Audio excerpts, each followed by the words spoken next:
कनकपुर नाम के एक छोटे से गांव में एक गरीब सौरभ रहता था।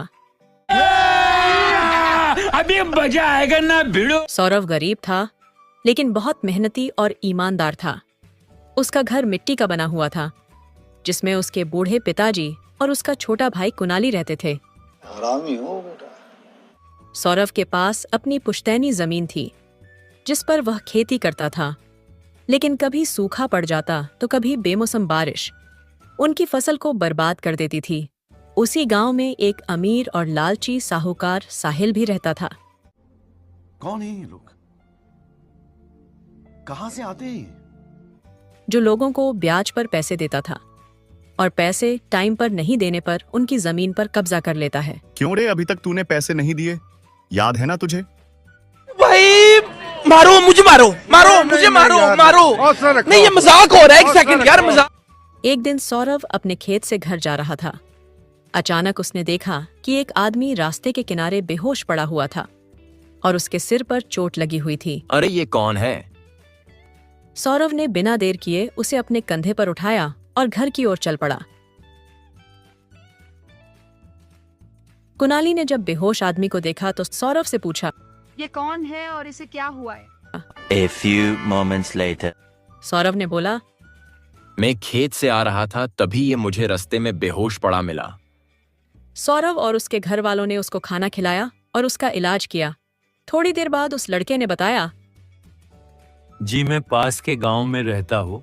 मैं काम की तलाश में शहर जा रहा था, तभी दो चोरों ने मुझे लूट लिया। कैसे कैसे लोग रहते हैं यार यहाँ पर। साला तुमको पागल कुत्ते का गाड़ी उठा के ले जाएगा, बता रहे हैं हम। आपका एहसान मैं कभी नहीं भूलूंगा। कुछ दिनों तक पीयूष सौरभ के घर पर ही रहता है। वह लोग उसकी बहुत सेवा करते हैं और कुछ दिनों बाद वो ठीक होकर वहां से चला जाता है। जी चलता हूँ, जरूरत पड़ने में जरूर याद करना। सौरभ और उसका भाई दोबारा खेत में काम करने लग जाते हैं। कुछ महीनों बाद वापस बारिश आती है, जिससे उसकी फसल बर्बाद हो जाती है। इसलिए उसका घर चलाना भी मुश्किल हो जाता है। सौरभ गांव में साहूकार के पास जाता है और उससे कुछ पैसे उधार मांगता है। सेठ जी, बारिश की वजह से मेरी फसल बर्बाद हो गई है। मुझे कुछ पैसे उधार दे दीजिए, मैं आपको ब्याज के साथ दे दूंगा। ठीक है सौरभ, पैसे तो मैं दे दूंगा, लेकिन अगर 2 महीने में तूने मेरे पैसे ब्याज के साथ नहीं दिए तो तेरी जमीन रख लूंगा। चलो गाइस, ये मेरा साहिल है जो कि हंसता रहता है। तो मैं आपको बता दूं कि इधर मतलब पूरा तूफान आ रहा है, मतलब।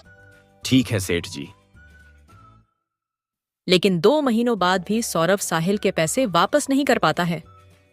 एक दिन साहिल अपने आदमियों के साथ सौरभ के घर आता है और उससे कहता है, मारो मारो, हमको जिंदा मत छोड़ो सालो।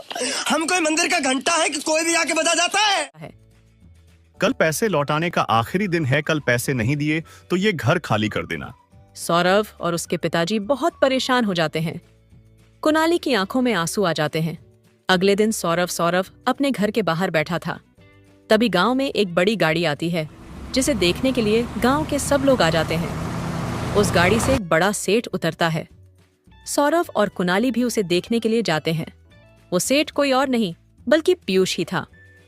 वह शहर में जाकर बहुत बड़ा व्यापारी बन गया था।